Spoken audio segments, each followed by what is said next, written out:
Olá, a paz, nós vamos recomeçar nosso estudo, compreendendo a batalha espiritual, e desta feita nós vamos iniciar o tema O Conflito com a Carne. Nós vamos ler na Nova Almeida Atualizada da Sociedade Bíblica do Brasil, em Romanos 8,6, o versículo diz assim: pois a inclinação da carne é morte, mas a do Espírito é vida e paz. O que nós devemos entender com esta expressão carne, no que diz respeito à batalha espiritual? Vejamos.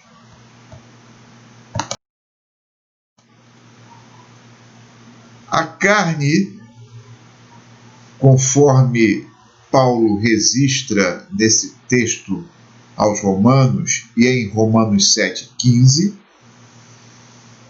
na verdade não é o corpo físico do ser humano.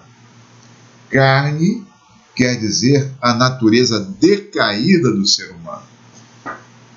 Em Romanos 7,15, Paulo nos informa o seguinte: porque nem mesmo compreendo o meu próprio modo de agir, pois não faço o que prefiro e sim o que detesto. O que Paulo quis dizer com isso? Ele quis falar acerca da natureza decaída do ser humano, que desafia o desejo de fazer o bem. A natureza decaída do ser humano é o resultado da queda da humanidade ocorrida no Jardim do Éden.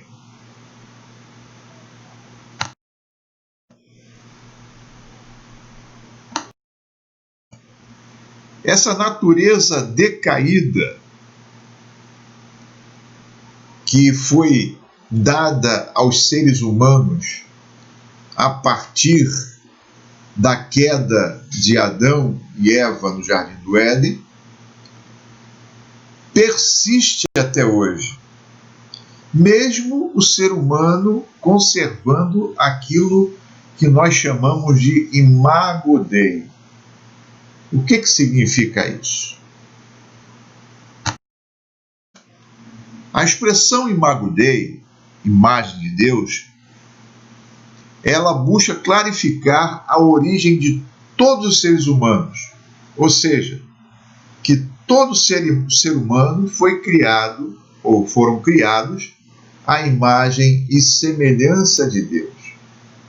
Contudo, essa imagem e semelhança de Deus, ela foi ofuscada pela queda do ser humano, quando ele desobedeceu a Deus em Adão, lá no Éden, junto com a sua esposa Eva. A imago Dei, a imagem de Deus, pode ser entendida em 4 aspectos, diferenciando os humanos das demais criaturas do universo. Vejamos. A imago Dei, a imagem de Deus, revela-se através da dominação que os seres humanos exercem sobre o planeta, como sendo um atributo dado aos homens ou comunicado aos homens e que pertence primeiramente a Deus, conforme Gênesis 1:28 nos mostra. A segunda parte desta imago Dei, ou deste aspecto da imago Dei, nós podemos ver na capacidade do ser humano em raciocinar e fazer escolhas. Lá em Deuteronômio capítulo 30, versículo 19, Moisés falou para o povo de Israel escolher entre a vida e a morte, entre a maldição e bênção que estavam colocadas diante deles, ou diante dele, povo de Israel. Então, a imago Dei, ela se expressa nesse atributo de dominação. O ser humano foi criado por Deus para dominar o universo, cuidar do universo, manter a natureza, ser um dispenseiro da criação de Deus, das demais criaturas. E, em segundo lugar, foi dado ao ser humano a capacidade de fazer escolhas e raciocinar. A terceira capacidade que revela a imago Dei, a imagem de Deus no ser humano, é a capacidade moral. E no texto que nós lemos, em Romanos 7, de 15 em diante, nós podemos ver que todo ser humano tem essa capacidade moral de discernir entre o bem e o mal. Muitas vezes, é verdade, fazendo somente o mal, por conta dessa herança que recebeu dos seus pais Adão e Eva, dessa natureza decaída que chamamos, em termos bíblicos, de carne, conforme os escritores do Novo Testamento. O quarto e último aspecto dessa imagem de Deus que todo ser humano tem é a capacidade social. Gênesis 2:18, lá está escrito que Deus criou o ser humano para que ele vivesse em sociedade. Falei uma adjutora, uma companheira, ou seja, o ser humano é um animal social. Ele não vive solitário, ele não vive afastado, isolado. Ele precisa estar em comunicação com as pessoas, com os seus pares. E isso ele também herdou da imagem e semelhança de Deus. Deus é um ser pessoal, de relacionamento. Mesmo ele sendo autossuficiente, mesmo ele sendo todo-poderoso, ele desejou criar e se relacionar com as suas criaturas. Não somente o mundo físico, mas também o mundo espiritual. A natureza decaída do ser humano, que nós chamamos carne, conforme nós já falamos, ela foi uma herança de nosso pai Adão, conforme nós podemos ler em Romanos 5, versículo de número 12 a 19, onde está escrito assim. Vamos ler Romanos 5, de 12 a 19. Portanto, assim como por um só ser humano entrou o pecado no mundo, e pelo pecado veio a morte, assim também a morte passou a toda a humanidade, porque todos pecaram. Porque antes da lei ser dada havia pecado no mundo, mas o pecado não é levado em conta quando não há lei. No entanto, a morte reinou desde Adão até Moisés, mesmo sobre aqueles que não pecaram, à semelhança da transgressão de Adão, o qual prefigurava aquele que havia de vir. Mas o dom gratuito de Deus não é como a ofensa, porque se muitos morreram pela ofensa de um só, muito mais a graça de Deus e o dom pela graça de um só homem, Jesus Cristo, foram abundantes sobre muitos. O dom, entretanto, não é como no caso em que somente um pecou, porque o julgamento derivou de uma só ofensa para a condenação, mas a graça deriva de muitas ofensas para a justificação.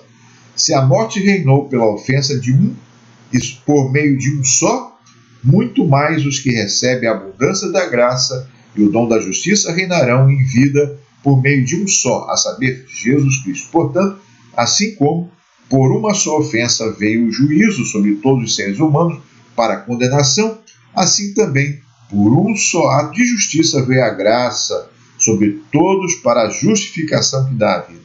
Porque, como pela desobediência de um só homem, muitos se tornaram pecadores, assim também, por meio da obediência de um só, Jesus Cristo, muitos se tornaram ou se tornarão justos, herdarão a vida eterna. Então, a natureza decaída, uma herança de nosso pai Adão, passou para todos os seus filhos.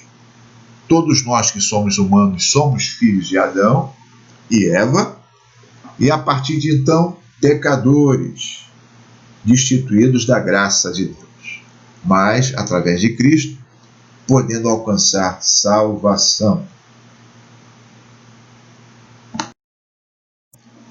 A natureza decaída é apresentada por Paulo apóstolo como sendo a velha natureza, a carne, que era a parte ativa da vida sem Jesus.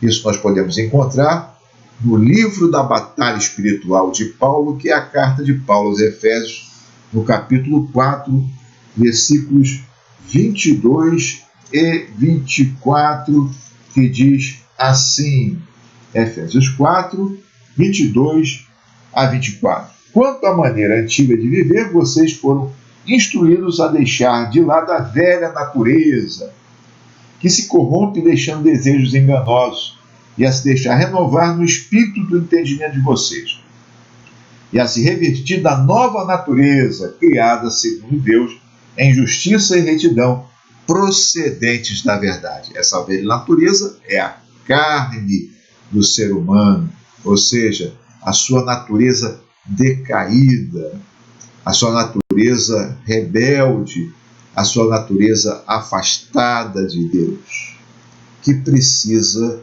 de remissão e precisa de trato e cuidado todos os dias. Em relação à natureza decaída, Paulo classifica os seres humanos em 3 tipos. O ser humano natural é o primeiro, ou seja, o ser humano que ainda não aceitou Jesus como Salvador e que não consegue entender as coisas de Deus, conforme o apóstolo nos ensina na sua carta aos Coríntios, a primeira carta, capítulo 2, versículo 14, onde ele fala o seguinte, leamos, pois. Ora, a pessoa natural, ou seja, o ser humano sem Deus, não aceita as coisas do Espírito porque ainda está vivendo na carne, em rebeldia contra Deus. Para esse ser humano, as coisas de Deus são loucuras, ou é loucura. E ela, ou seja, essa natureza decaída, esse ser humano natural, não pode entender, porque as coisas do Espírito se discernem pela ação do Espírito no homem. Se o homem não permite nascer de novo, ser nova criatura em Cristo, conservando a sua natureza decaída em plena ebulição, ele não consegue entender as coisas de Deus. Por isso, Paulo diz que o ser humano natural não entende, não aceita, não compreende aquilo que é dado pelo Espírito de Deus. Paulo também apresenta a segunda espécie de ser humano na sua visão, que é o ser humano espiritual.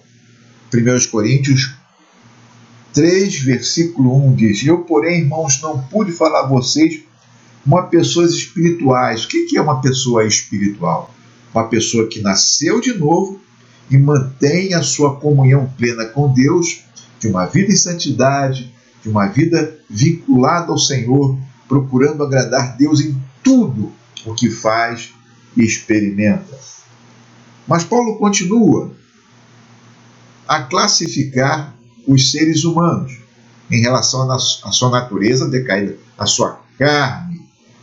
Primeiro o ser humano natural, depois o ser humano espiritual, e agora nós vamos ver a terceira classificação de Paulo. O ser humano carnal.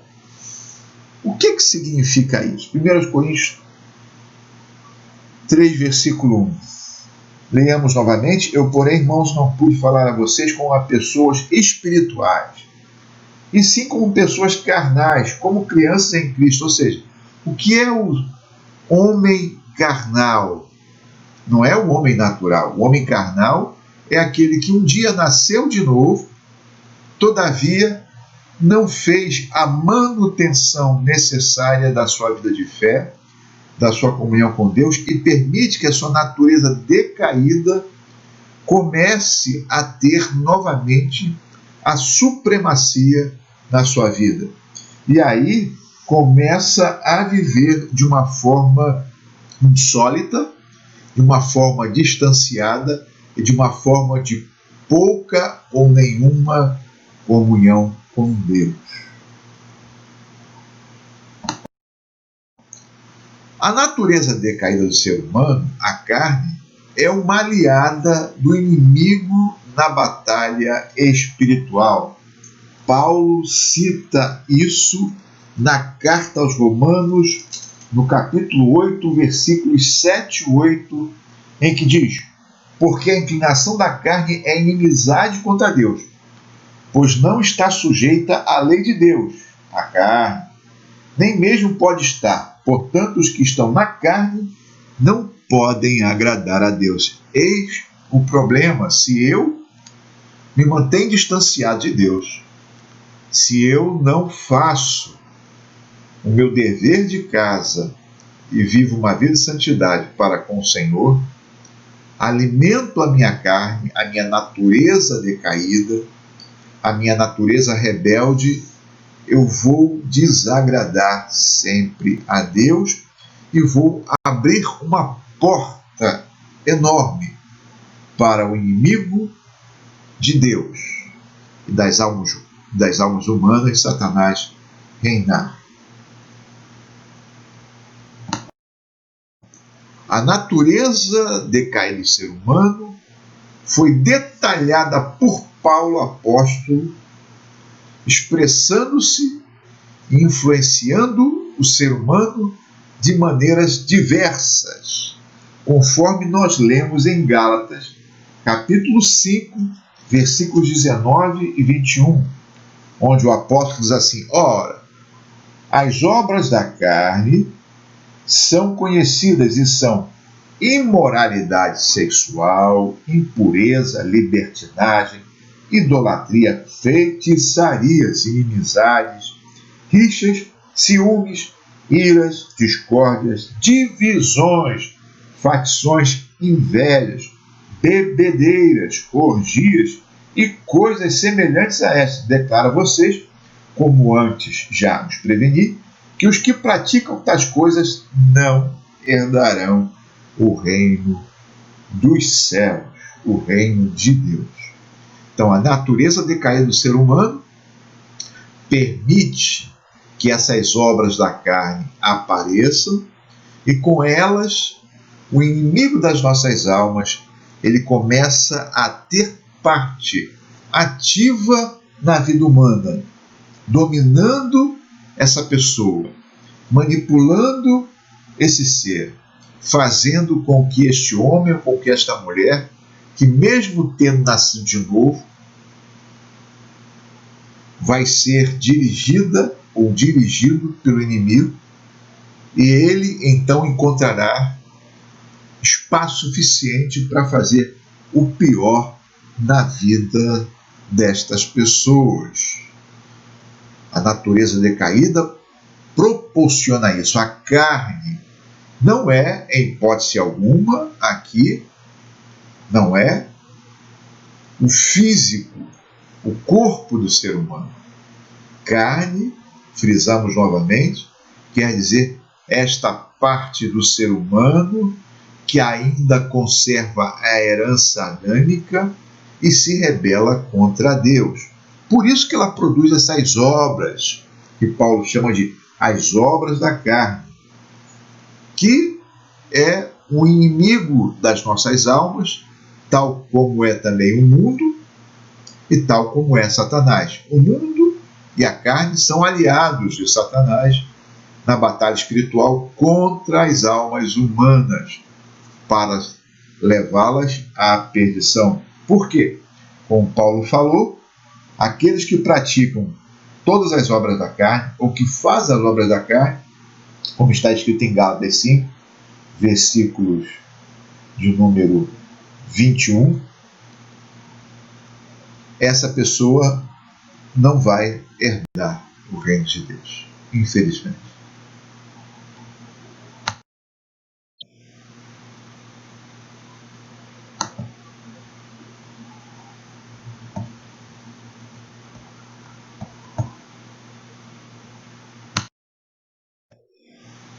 Podemos entender também que esta visão paulina, ela é herdada, vamos usar mais uma vez essa palavra, da tradição hebraica, da tradição judaica. Paulo, como todos sabem, era um rabino, estudioso, estudou aos pés do grande mestre Gamaliel.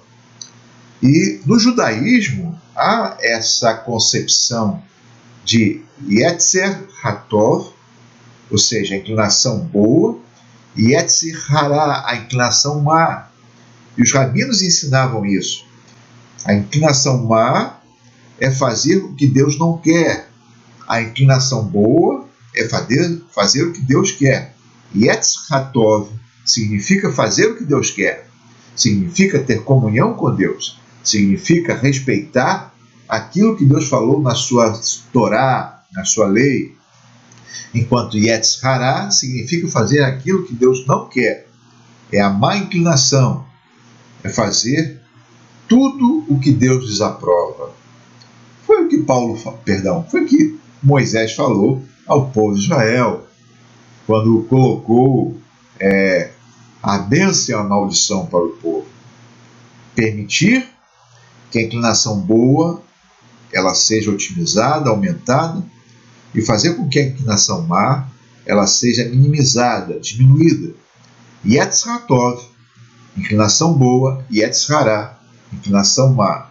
É uma percepção, uma tese judaica que Paulo, nós podemos ver, incluiu aqui também no texto da carta aos Gálatas, e fala para que nós tenhamos todo cuidado para não vivermos esta inclinação má da carne, da natureza decaída, em rebeldia para com Deus.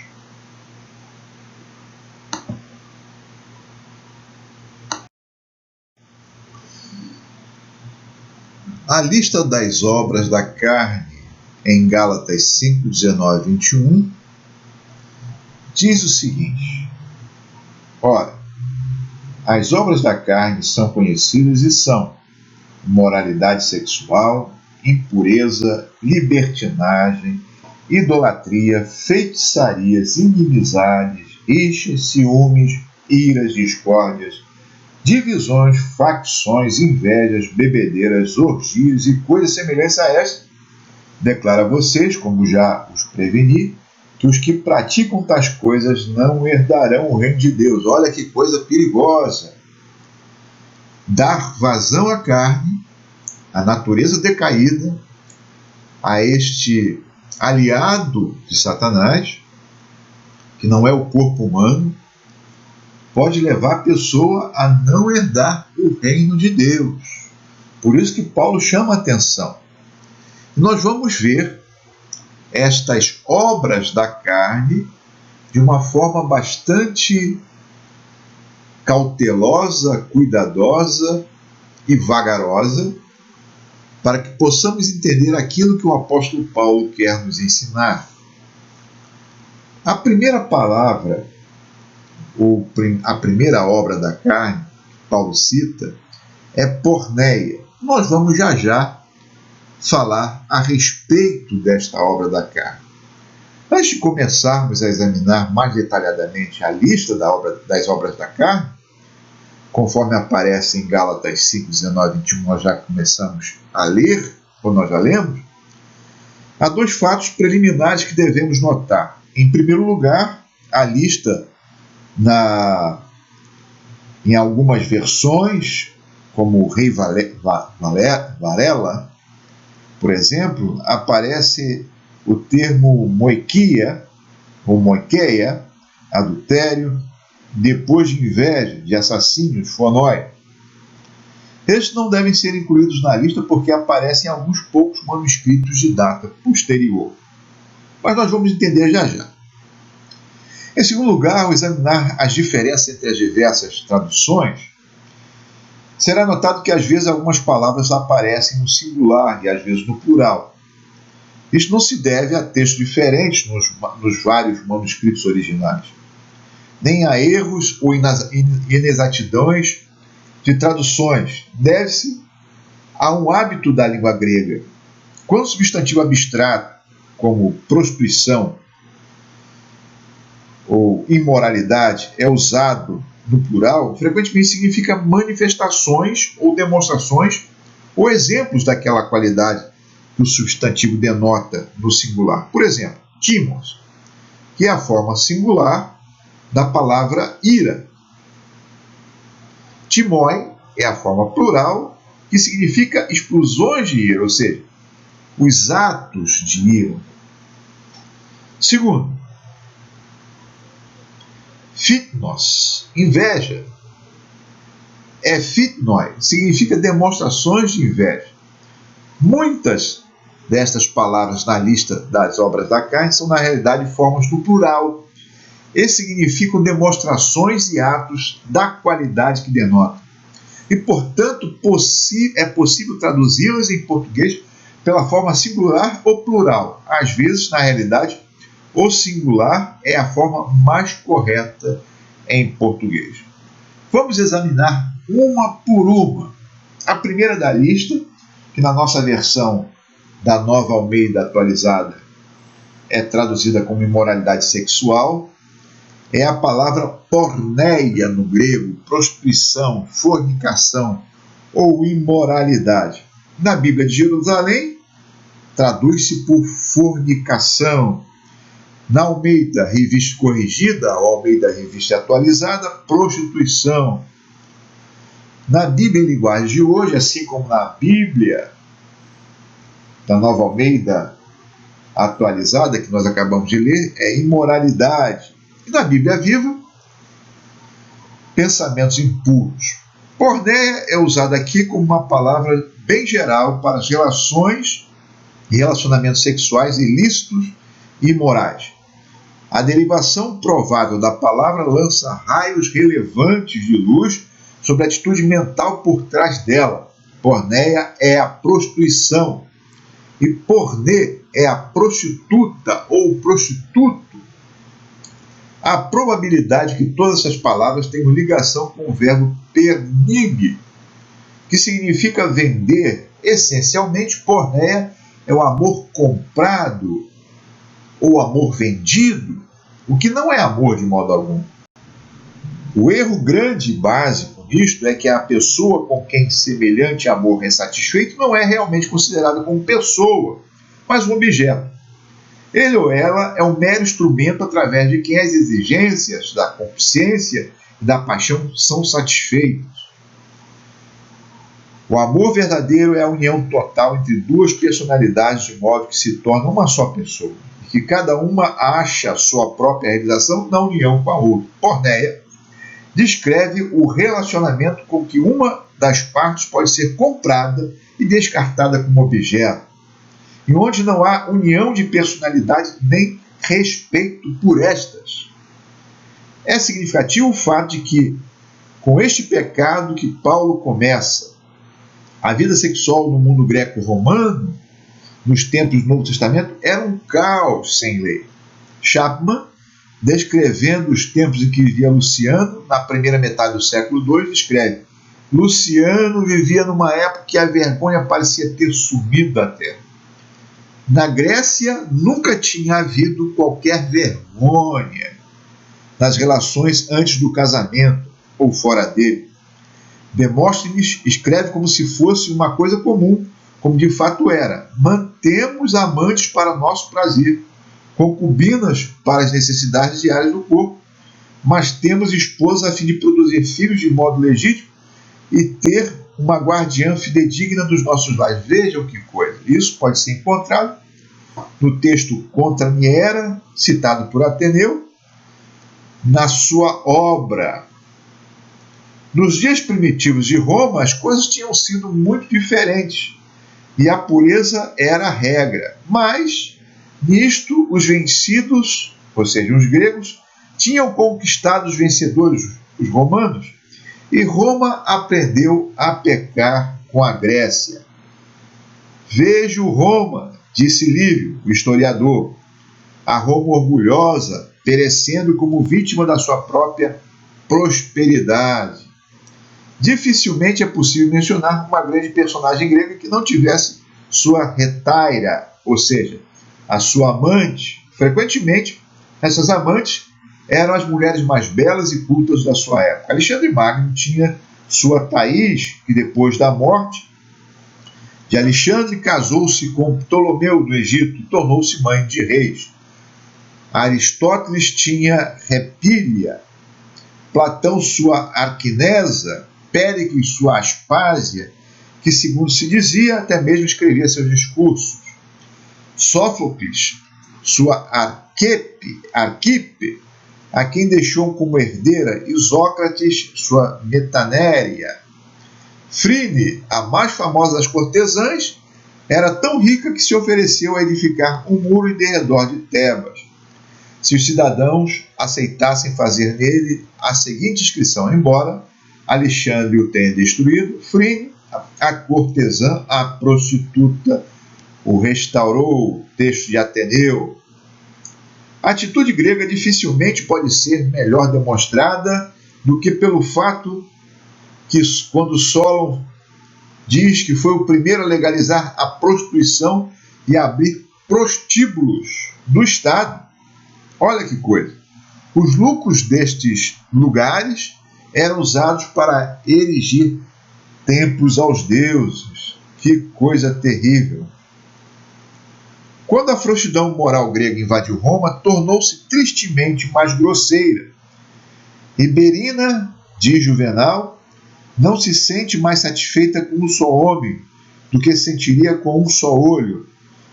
As sátiras escritas por Juvenal.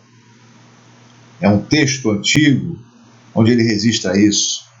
As mulheres romanas, diz Sêneca, casavam-se para serem repudiadas e divorciavam-se para casarem-se de novo. Algumas delas distinguiam entre os anos, não pelos nomes dos cônsules, mas pelos nomes dos seus maridos. A castidade é mera prova de fealdade, ou seja, só as mulheres castas são as feias. As belas, pelo contrário, tinham quantos maridos quisessem.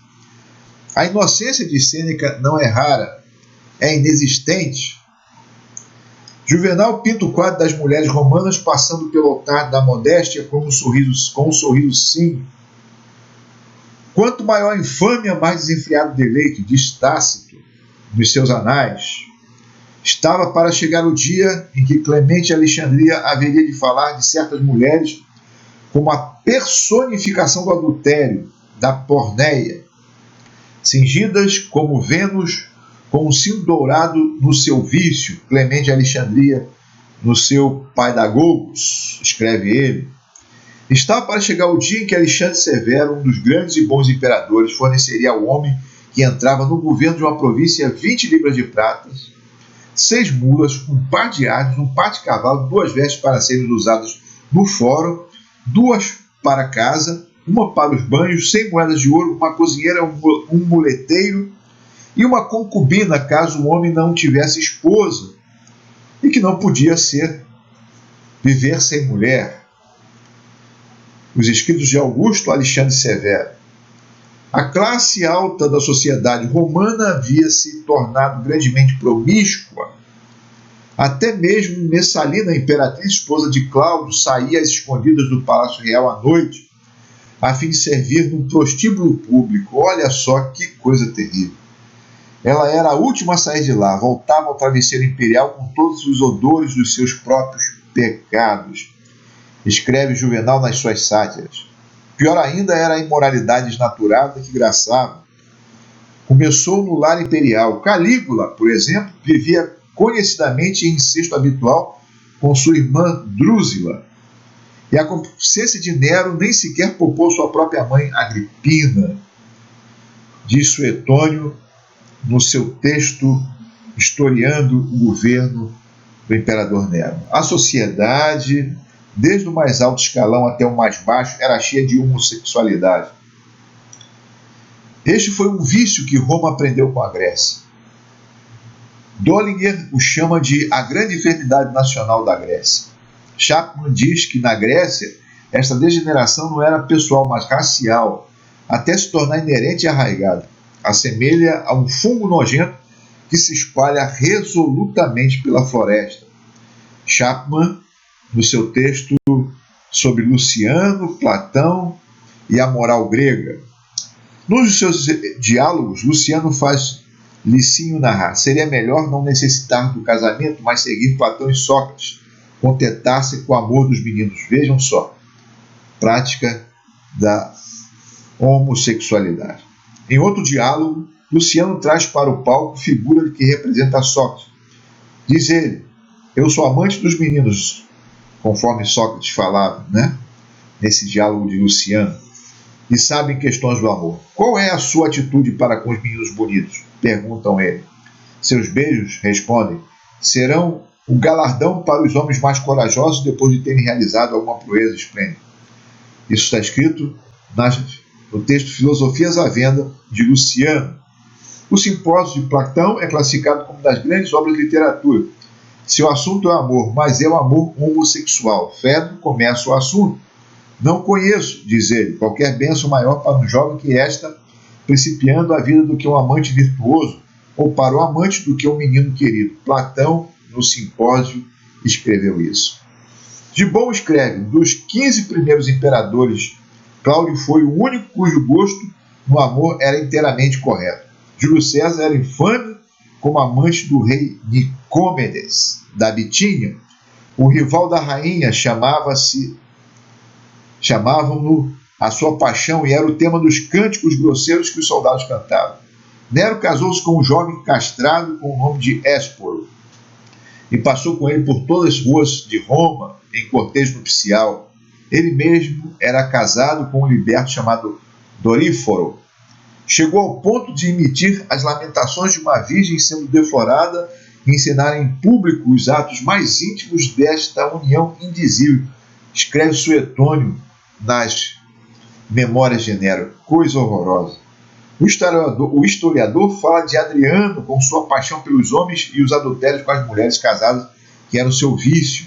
A paixão que Adriano tinha pelo jovem Antinous era notória, e quando Antinous foi afogado, Adriano chegou a mandar endeusá-lo, e oráculos eram dados em seu nome. Escreve o texto A História de Augusto.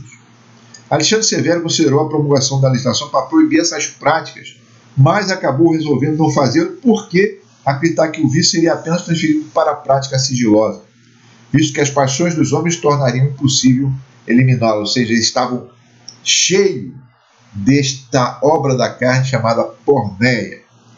Deve ser notado que todas as evidências que aduzimos a respeito da imoralidade sexual, indescritível do mundo contemporâneo com o Novo Testamento, provém não dos escritores cristãos, mas dos pagãos que estavam enojados consigo mesmo.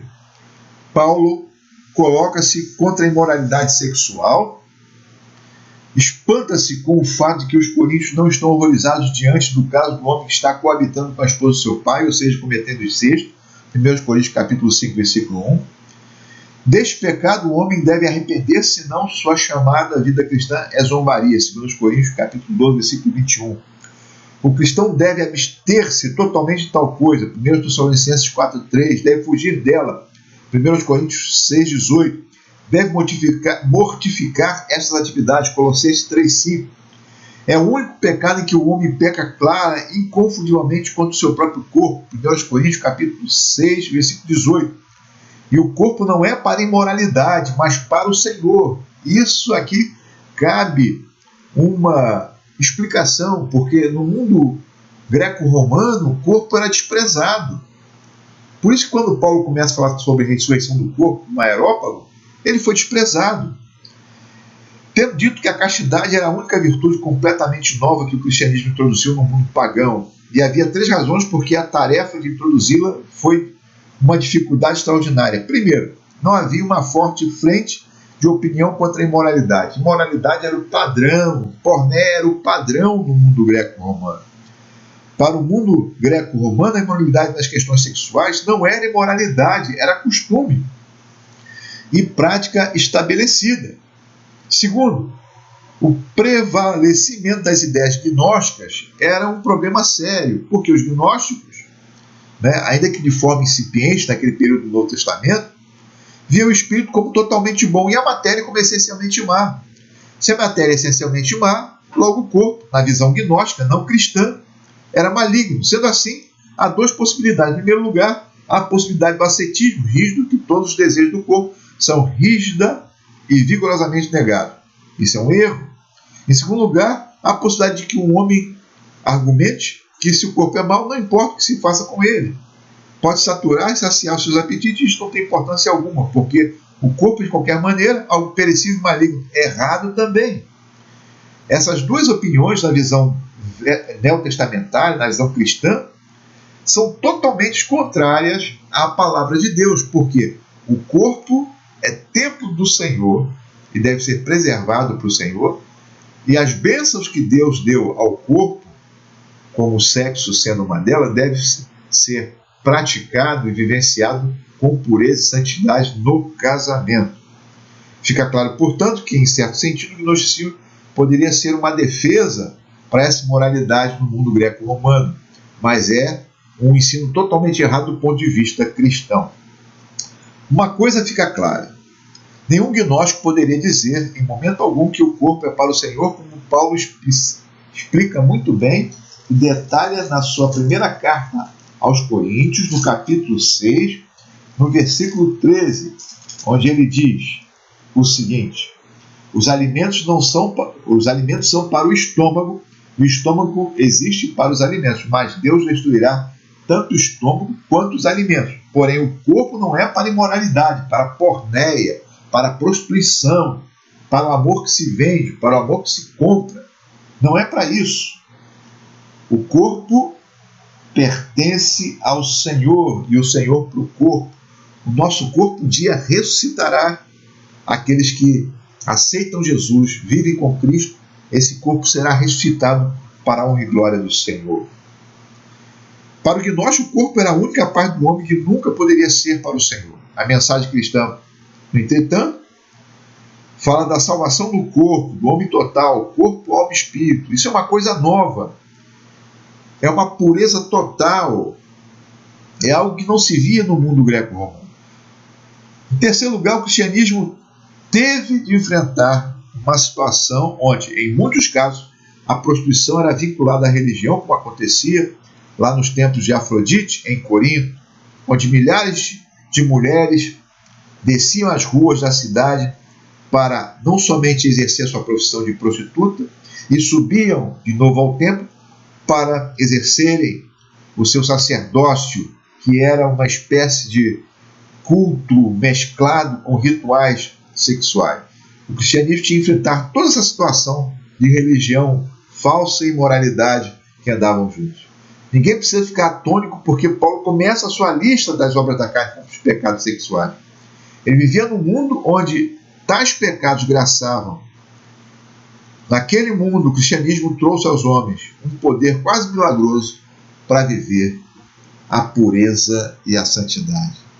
Porneia, prostituição, fornicação, que é a vida sexual fora do casamento, adultério, a vida sexual também fora do casamento, essas entre pessoas casadas, adultério entre pessoas casadas, fornicação entre pessoas solteiras, se reveste dessa imoralidade sexual que é uma aliada, é carne, é natureza decaída, aliada ao inimigo.